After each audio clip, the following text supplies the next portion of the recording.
The initial few hours of the free agent frenzy are over. Looks like things are starting to slow down a little bit and we have some time to go over the few things the Avs did.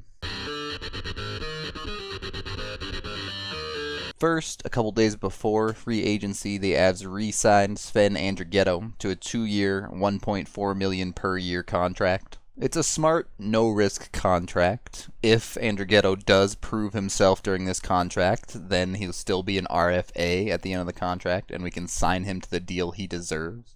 If he doesn't manage to keep up the production he had at the end of the 16-17 season, that contract won't really hurt us, and we can be free of it before we're really looking to become a contender again.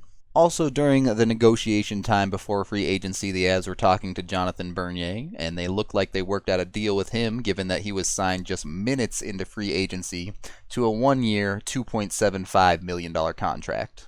Another super solid contract from Sakic. Maybe the $2.75 million is just a little bit high, but we have plenty of space, so we don't have to worry about it. And on top of that, it's only for 1 year. Because it is just that 1 year, it could be a good option for the Avs to try and flip Bernier at the deadline as well. We can easily eat extra cap space off of it if we want to retain it, and try and move it to someone who's looking for goalie help down the stretch to get a playoff run. We have Spencer Martin waiting in the wings. I don't know if he'll be ready in time for the deadline or not, but that certainly is an option to bring him up and maybe get him some more NHL experience if we are looking to flip Bernier for picks or something like that. The final move we made was actually a trade. We got Colin Wilson from the Nashville Predators for a 2019 4th-round pick. Now, initially, I was fine with this trade, but the more I looked at it and the more I talked about it, I really started to like it more and more. Wilson is a bona fide third liner on any team in the NHL and will likely be more of a middle six guy, at least at the start of the season for us.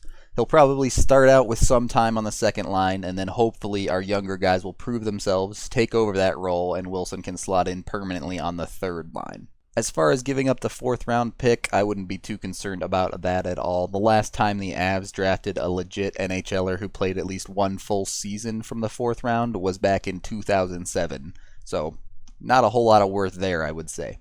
Wilson is currently on a 2-year deal costing about $3.9 million. He may be a target to get flipped, but it is going to be a little bit harder to do with him, especially this year. Next year, when he is going into free agency, it's a lot more likely he could go as a rental. In the meantime, he pretty much slots in exactly where Grigorenko's spot was on this team. He should be able to be a 30-point producer based on his career numbers, and he is willing to grind and work hard down in the corners, which is exactly what the Avs were looking for. Besides those moves, there's obviously the whole Duchene saga continuing on. Will he get moved? Will he not? Still too hard to say, really. We'll find out on that front. But outside of the Duchene thing, there isn't really a whole lot more out of the Avs I expect at this point. If we look at their qualified RFAs and who they have on the roster already, we can start to get a shape of what the roster is going to look like and where we are with cap space.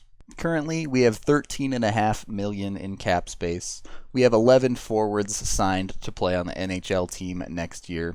If we add 2 more, that would be Grimaldi and Nieto, who still need to be signed. Let's say they both sign for $1 million. That's probably too high for both of them, but it just makes the math a little bit easier. That brings us down to $11.5 million in cap space. Then, on the defensive side, we only have 3 defensemen officially on the NHL roster, but if we add Mironov in there, who's making just under $1 million, that brings us down to $10.5 million. From there, you add Bigra, Lindholm, and Siemens. That would take us up to 7 defensemen. Bigra and Lindholm combined equal about $1.5 million in cap space, so that brings us down to $9 million. We'll just lump in Siemens with the other RFAs we signed to about $1 million contract. That takes us down to $8 million. And then with that $8 million, we still have Zadorov left to sign. So that should be plenty of space to give Zadorov whatever he's asking, whether it's a bridge or a long-term contract. And then we probably should have some left over if we are looking to maybe take on a cap dump from another team to get some picks. So at this point, all eyes and ears are pretty much just on Duchene and whether anything comes of that, as that's the only really major effect that is going to happen to our roster at this point.